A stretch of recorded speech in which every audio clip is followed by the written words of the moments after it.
Hello everyone, welcome back. आज हमारा react JS का 19 ट्यूटोरियल है जिसमें हम मज़ीद रिएक्ट के बारे में पढ़ेंगे। आपको पता है कि लास्ट 3 क्लासेस के अंदर हमने रिएक्ट के स्टाइल के बारे में पढ़ा कि सीएसएस को हम रिएक्ट के अंदर किस तरह इस्तेमाल करते हैं। उसके बाद हमने सास के बारे में पढ़ा और हमने उसके बाद फिर बूटस्ट्रैप के बारे में पढ़ा। तो आज का जो लेक्चर है या आज की जो क्लास है वो भी बेसिकली सीएसएस के रिलेटेड है। तो आज के इस क्लास के अंदर हम पढ़ेंगे मटेरियल यूआई। मटेरियल यूआई क्या होती है और उसको रिएक्ट जेएस के अंदर इस्तेमाल करने का क्या फ़ायदा होता है। और इस हम कोड करने से पहले या एनपीएम का जो पैकेज है मटेरियल यूआई का उसको इंस्टॉल करने से पहले मैं आपको थोड़ा सा इंट्रोडक्शन दे देता हूँ मटेरियल यूआई है क्या। बेसिकली मटेरियल यूआई जो है वो रिएक्ट के अंदर एज अ कंपोनेंट वर्क करती है, और जो हम कंपोनेंट्स बनाते हैं रिएक्ट के अंदर अपनी सिंगल पेज एप्लीकेशन के अंदर तो उनको डिज़ाइन करने के लिए इस्तेमाल करती है। ये वर्क करती है एज अ गूगल के इंटरफेस की तरह। गूगल डिज़ाइन को इम्प्लीमेंट करने के लिए या गूगल के मटेरियल्स को सिंगल पेज एप्लीकेशन में इम्प्लीमेंट करने के लिए इस्तेमाल होती है। इसके अलावा मटेरियल यूआई जिस तरह बूटस्ट्रैप के अंदर हम मोबाइल रिस्पॉन्सिव के लिए इस्तेमाल करते हैं मीडिया क्वेरी, बिल्कुल इसी तरह जो मटेरियल यूआई है वो भी हमारे मोबाइल रिस्पॉन्सिव और टैबलेट रिस्पॉन्सिव और डेस्कटॉप रिस्पॉन्सिव के लिए भी इस्तेमाल होती है। तो ये 2014 में लॉन्च की गई, रिलीज़ की गई है। तो आई होप आपको मैंने बेसिक बता दिया है। अब हम चलते हैं अपने कोड एडिटर पर और इसको कुछ प्रैक्टिकल करके देखते हैं और इसका npm पैकेज इंस्टॉल करते हैं, फिर इसको इम्प्लीमेंट करते हैं हम अपनी सिंगल पेज एप्लीकेशन के अंदर। तो आइए स्टार्ट करते हैं। तो हम आ गए अपने कोड एडिटर के ऊपर। तो सबसे पहले हम यहाँ पर जिस तरह लास्ट टाइम बूटस्ट्रैप में हमने किया था, यहाँ पर हम सबसे पहले अपना टर्मिनल ओपन कर लेते हैं। ठीक है, टर्मिनल ओपन करने के बाद हम चलते हैं दोबारा अपने ब्राउज़र के ऊपर। तो ब्राउज़र में हम सेम लिखेंगे गूगल में लिखेंगे मटेरियल यूआई इन रिएक्ट। ठीक है, तो हमारे पास ये पहला लिंक आएगा तो इसको ओपन कर लेना है। इसको ओपन करने के बाद हमने क्लिक करना है गेट स्टार्टेड के ऊपर। ठीक है, तो इस पर गेट स्टार्टेड के ऊपर क्लिक करने के बाद हमारे पास ये मटेरियल यूआई का ओवरव्यू आ जाएगा। जिस तरह मैंने आपको बताया कि material UI is an open source react component library that implements Google. ठीक है, वही बात है जो मैंने आपको पहले बताई है। तो आप यहाँ से इसका इंट्रोडक्शन पढ़ सकते हैं। हम इसको इंट्रोडक्शंस को ज़्यादा नहीं देखेंगे, तो आपने देखना हो तो देख सकते हैं। इसके बाद हम चलते हैं इंस्टॉलेशन के ऊपर। तो हम मटेरियल यूआई का जो npm का पैकेज है उसको इंस्टॉल करेंगे और हम अपनी सिंगल पेज एप्लीकेशन के अंदर उसके कुछ कंपोनेंट एज एग्जांपल्स देखेंगे। ठीक है, तो यहाँ पर आप लोगों ने सबसे पहले जो है ना, ये अगर आप npm इस्तेमाल कर रहे हैं तो उसके लिए ये कमांड है।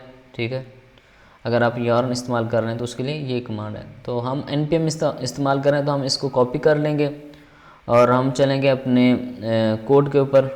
ठीक है, विजुअल स्टूडियो के ऊपर। तो यहाँ पर जस्ट आप लोगों ने इसको पेस्ट कर देना है। पेस्ट करने के बाद आपने एंटर करना है। तो मैंने ऑलरेडी ये कुछ ही 1 मिनट भी ले सकते हो, उससे कम टाइम भी ले सकती है। तो मैंने ऑलरेडी इसको इंस्टॉल किया हुआ है, तो ये यहाँ पर जो है ना ज़्यादा टाइम नहीं लेगी, ये जस्ट उसको अपडेट कर देगी जो एग्जिस्टिंग जो पैकेज इंस्टॉल हुआ है। ठीक है, मटेरियल यूआई का पैकेज है वो सक्सेसफुली इंस्टॉल हो चुका है। अब हम इसको क्लियर कर देते हैं। तो इसके बाद जो इसका सेकंड स्टेप है वो ज़्यादा डिफ़िकल्ट नहीं है, बिल्कुल ही इजी है। हमने सबसे पहले इसको इंपोर्ट करना है, फिर हमने उसके कंपोनेंट्स को इधर इस्तेमाल करना है जिस तरह बूटस्ट्रैप में किया था। इसको करने से पहले हम सिंपल क्या करते हैं कि यहाँ पर एक बटन बना देते हैं, वैसे ही जो डिफ़ॉल्ट बटन होता है क्लिक मी, इसको दे देते हैं। ठीक है, इसको क्लिक मी कर देते हैं और इसमें एक हम अलर्ट लगा देते हैं ऑन क्लिक के ऊपर। ठीक है, ऑन क्लिक के ऊपर हम यहाँ पर फिर एक एरो फंक्शन बनाना पड़ता है जब भी हम ऑन क्लिक को बनाते हैं। को भी फंक्शन, इसमें एरो फंक्शन बनाया। एरो फंक्शन के अंदर हम लिख देते हैं फिलहाल अलर्ट में लिख देते हैं लोरम एप्सम। ठीक हो गया। तो इस तरह लिखने के बाद हम इसको करते हैं रिफ्रेश। तो आप देखेंगे हमारे पास जो है ना बटन आ रहा है सिंपल, फिलहाल जो HTML का एक बटन होता है, इस पर क्लिक करते हैं तो हमारे पास लोरम एप्सम का पॉपअप आ रहा है, अलर्ट आ रहा है। तो ये जो है ना ये मटेरियल यूआई का बटन या ये सिंपल बटन है। तो अब हम क्या करते हैं कि मटेरियल यूआई का जो है ना बटन वो आपको मैं इसमें इम्प्लीमेंट करके दिखाता हूँ कि उसको किस तरह इम्प्लीमेंट करते हैं। सबसे पहले हमने क्या करना है कि यहाँ पर हम बटन यूज़ करना चाहते हैं तो सबसे पहले हमें इंपोर्ट करना पड़ेगा बटन को फ्रॉम फ्रॉम मटेरियल यूआई से, ठीक है। अगर हम इसको थोड़ा जूम थोड़ा इसी तरह रहने देते हैं, ठीक।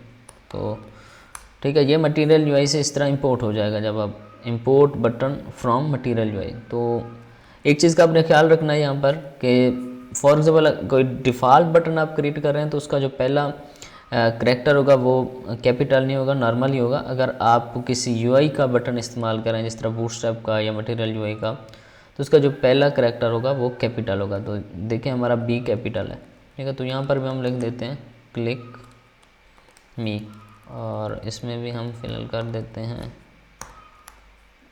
ऑन क्लिक, ठीक हो गया। तो यहाँ पर फिर हम एक एरो फंक्शन बनाते हैं। एरो फंक्शन में हम फिर क्या करते हैं, एक अलर्ट डाल देते हैं, उसको भी हम नाम दे देते हैं लोरम एप्सम का, ठीक हो गया। तो अब हम चलते हैं अपने ब्राउज़र पर, तो देखते हैं। देखें, ठीक, बेसिकली जो ये देखें, ये बटन जो आ रहा है अभी फ़िलहाल ये हमारा आ रहा है फ्रॉम मटेरियल यूआई से। तो हम अगर कंपोनेंट्स के ऊपर चलें, मटेरियल यूआई के कंपोनेंट्स के ऊपर, तो यहाँ पर हम अगर बटन्स के ऊपर चलें तो आप देख सकते हैं कि जो बाय डिफ़ॉल्ट बटन होता है वो इस तरह शो होता है, ठीक है। मटेरियल यूआई का जो बाय डिफ़ॉल्ट बटन है वो उसमें कोई बैकग्राउंड या कुछ नहीं होता।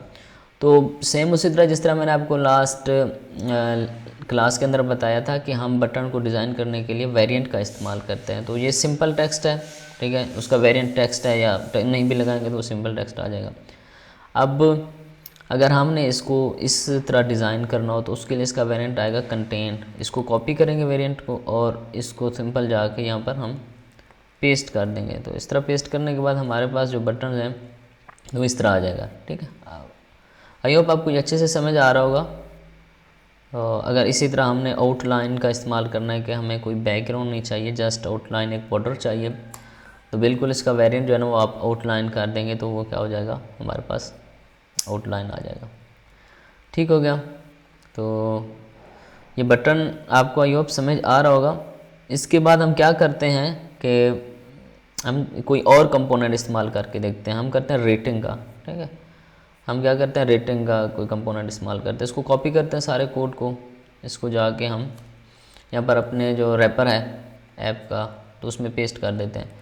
तो ये अभी वर्क नहीं करेगा, ठीक है। अभी मैं आपको दिखाऊं तो ये वर्क नहीं कर रहा है, क्यों? क्योंकि एरर आ रहा है। हमेशा क्या होता है, मैंने आपको बताया कि जब भी हम कोई कंपोनेंट यूआई का इस्तेमाल करते हैं उसको पहले उसकी फ़ाइल में से इंपोर्ट करना पड़ता है। तो बटन के साथ हम कॉमा लगा के रेटिंग को इंपोर्ट करेंगे, ठीक है। अब हमने जब इसको इंपोर्ट कर लिया यहाँ मटेरियल यूआई से तो ये बिल्कुल ठीक ठाक वर्क कर रहा होगा, ठीक है। ये देखें हमारे पास जो स्टार रेटिंग है वो बिल्कुल ठीक ठाक आ रही है। तो हम ये अभी मैंने बेसिक आपको बताया, हम इसके ऊपर अलग से जो है ना पूरी प्लेलिस्ट बनाएंगे।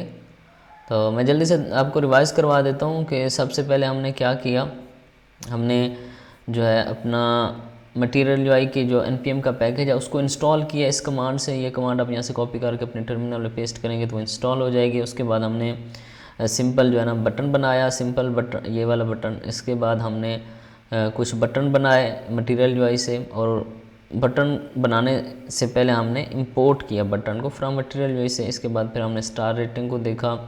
तो आई होप आपको जो मटेरियल यूआई है वो अच्छे से समझ आ गया होगा। अगर आपको मेरी वीडियो हेल्पफुल लग रही है, आपको कुछ सीखने को मिल रहा है, तो मेरी आप सबसे रिक्वेस्ट है कि मेरे इस चैनल को सब्सक्राइब कर दें, बेल आइकन प्रेस कर दें और वीडियो को लाइक कर दें, और कमेंट ज़रूर कीजिएगा। अगर कोई मसला है, कोई चीज़ समझ नहीं आ रही तो आप कमेंट बॉक्स में आके मुझसे पूछ सकते हैं, तो मैं आपको फुली गाइड करूँगा। आज के लिए इतना ही, आप अपना ख्याल रखें, मिलते हैं नेक्स्ट वीडियो में, बाय।